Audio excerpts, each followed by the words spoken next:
what's wrong and why you never said you felt that way. And guess you're trying to stay strong and fake a smile until I look away.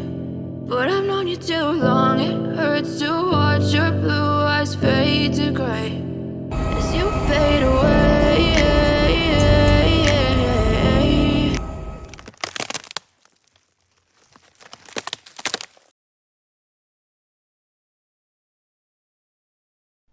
चार दफ़ा PIA direct flight की ख्वारी के बाद Dubai airport ख्वारी का शौक़ चढ़ा था, तो एमिरेट्स की कनेक्टिंग फ़्लाइट ले ली। एमिरेट्स हो और फिर सस्ती, 7 घंटे का तो स्टे मिलना था। 19 घंटे की फ़्लाइट बोल के 3-4 घंटे पहले एयरपोर्ट बुला लिया, लेकिन आपका भाई एक्सपीरियंस था, इसीलिए ऑनलाइन चेक इन करके 1.5 घंटा पहले एयरपोर्ट पहुंचा। लाहौर एयरपोर्ट पे फ़्लाइट्स का रश देख के एक दफ़ा अब्बू की फैंटियाँ याद आ गईं। सिक्योरिटी क्लियरेंस वालों से तेज़ तो लाहौर के रश के चलते हैं। धक्के मार मार के 45 मिनट पहले बोर्डिंग क्यू में पहुंचा। आखिरी 2 काउंटर बचे थे जो अपना बोरिया बिस्तर समेट रहे थे। मैंने भी अपने बोरे पेश किए तो कहते हैं 8 केजी ज़्यादा है, इसको मैनेज करो। एक तो पहली सस्ती टिकट दिखा के 23 + 7 केजी दे रहे थे। मैंने टिकट फ्लेक्स करवा कर एक्स्ट्रा पे करके 30 + 7 केजी बैगेज अलाउंस लिया था। अपना सामान मैंने घर में 2 दफ़ा वज़न किया, चीज़ें निकाल के कम की थी। मैंने ही बोला बीबी स्टूडेंट हूँ, पहली दफ़ा जा रहा हूँ, मेरा जहेज़ तो जाएगा साथ। लैपटॉप 4 केजी का है, इसको एग्जाम करो स्टूडेंट के लिए। बीबी ने भी देखा लीचड़ आदमी है, स्टाफ खुद भी लेट हो रहा था। मेरी शक्लें देख के बोर्डिंग पास इशू कर दिया। बोर्डिंग पास मिला तो लगा यूके लैंड हो गया। अभी यूके सोच ही रहा था तो अगली सिक्योरिटी क्लियरेंस की लंबी लाइनें देख के एहसास हुआ कि नहीं, अभी अपने प्यारे वतन में ही हूँ। एमिरेट्स वाले लेट थे तो अपना अलग काउंटर बना लिया। पासपोर्ट चेकिंग ऑफिसर भी देखे, पासपोर्ट में तो और ही कोई सूफी सा है, असल में कुछ और है। उसको भी ख्याल आया होगा यूके जा रहा है। 2 मिनट ताड़ने के बाद आखिर जाने दिया। फाइनल चेकिंग के बाद अपने कपड़े सेट करके वापस पहने। फ़्लाइट 1 घंटा लेट थी, but thanks to airport management घंटा पल भर में गुजर गया। एयरक्राफ्ट बोइंग 777 पे खुद विंडो सीट रिज़र्व की थी ताकि हवा आ सके। बैठते साथ सेल्फ़ी भेजी फ्रेंड्स ग्रुप में तो एहसास हुआ कि सेंटर सीट बुक करता तो पैसे वसूल होते। प्लेन टेक ऑफ हुआ तो लाहौर भी साफ़ लग रहा था। चाइनीज़ फ़ोन निकाल के रिकॉर्डिंग स्टार्ट की तो समझ आया चाइना मेड आईफोन लेना पड़ेगा अब। लेकिन मैं फिर भी बाज नहीं आया, सारा रास्ता फ़ोटोज़ और वीडियोस बनाता रहा। मेरे साथ एक पढ़ा लिखा कपल बैठा था जो ऑस्ट्रेलिया जा रहा था। मुझे लगा यूके जा रहे हैं, फिर पता चला पंजाब और यूके से भी आगे दुनिया है। थोड़ी देर उनके सामने पढ़ने लिखने की एक्टिंग की, लेकिन मेरी रिकॉर्डिंग्स देख के उनको अच्छे से आइडिया हो गया मेरा। थोड़ी देर गुजरी तो हवाई मेज़बान ने पूछा चिकन लेंगे या लैम। मैंने बोला ये भी कोई पूछने वाली बात है, लैम प्लीज़। पता नहीं वो कौन लोग हैं जो ट्रैवलिंग में कुछ नहीं खाते। वैसे एमिरेट्स के खाने की तारीफ़ तो करनी पड़ेगी। खा पी के नींद आ रही थी, लेकिन फिर साथ वालों पे तरस आ गया मुझे। एक अंग्रेज़ी फ़िल्म लगा ली ताकि सो न जाऊँ। तस्वीरें देखते देखते दुबई पहुँच गया। सुना था किसी शेख के नाम पे एक बड़ी सारी सड़क है दुबई में, और वही दुबई है बस। सड़क ढूंढने के चक्कर में रिकॉर्डिंग करता रहा। सड़क तो मिली नहीं, लैंडिंग हो गई। साथ वाले भाई बोले कि ये लैंडिंग तो रफ थी। मैंने भी हाँ में सर हिला दिया जैसे रोज़ आता जाता हूँ। ऐसे लगा दुबई एयरपोर्ट पे सिर्फ एमिरेट्स के जहाज़ रहते हैं।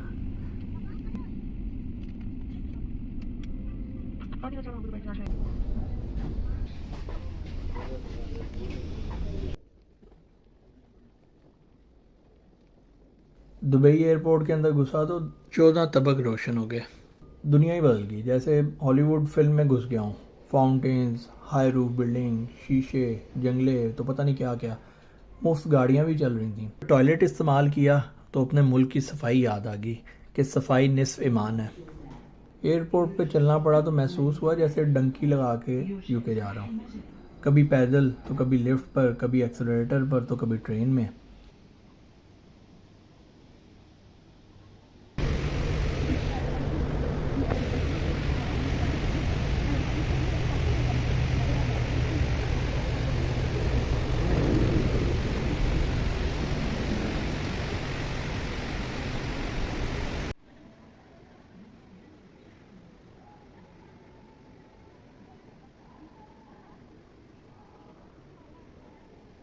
जूते घिसा घिसा के टर्मिनल पे पहुंचा।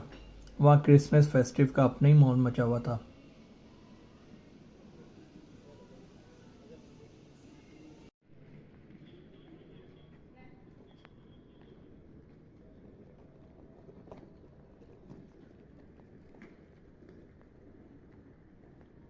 एक जगह देखा तो लोग लंबी सीटों पर लेटे सो रहे हैं।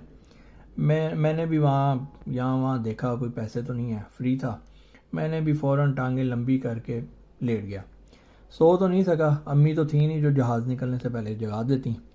लैम्प की प्यास ने हमेशा याद रहने वाले 3 दिरहम यानी 250 PKR की पानी की छोटी बोतल लेने पे मजबूर कर दिया।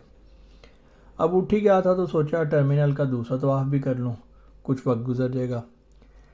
वक्त आखिर आन पहुंचा तो अपने टर्मिनल की तरफ लपका। देखा सभी गोरे यूके जा रहे हैं। मैनचेस्टर जो मिनी फैसलाबाद वाली बात थी उस पर से यकीन उठने लगा। टर्मिनल के वेटिंग एरिया की कॉलिंग स्टार्ट हुई तो चीफ गेस्ट की तरह एंड पे बुलाया गया मुझे। इस दफ़ा A380 था।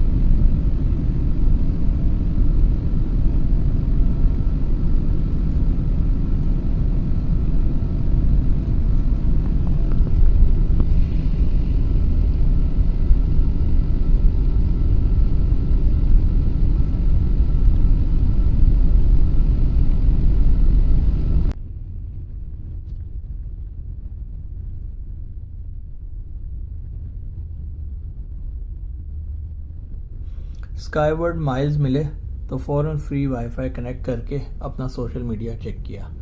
उसके बाद नाश्ते में पराठे तो नहीं मिले लेकिन अच्छा गुजारा हो गया। फिर नहीं मैंने किसी पे तरस खाया और सो गया। उठा तो देखा अभी रास्ते में ही है। खाने में पता नहीं क्या था लेकिन सब कुछ खा के तमीज़ से साफ़ बर्तन करके वापस कर दिए। मज़ीद सेल्फियाँ लीं।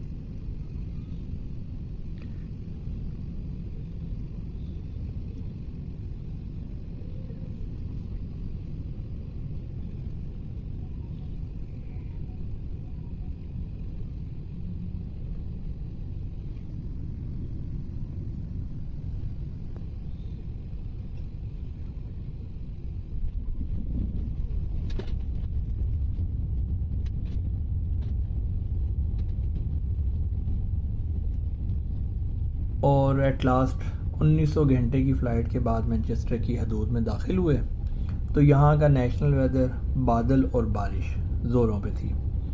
लैंडिंग पे जब जहाज़ स्लिप हुआ तो लगा ये सीधा मेरे कमरे में ड्रॉप करेगा। जहाज़ रुका तो लास्ट में एक अनाउंसमेंट हुई कि एक पैसेंजर के लिए इमिग्रेशन टीम प्लेन पे आ रही है, सब अपनी अपनी सीट्स पे बैठे रहें। तब पहली दफ़ा ज़िंदगी में मुझे अपने गुनाह याद आ गए।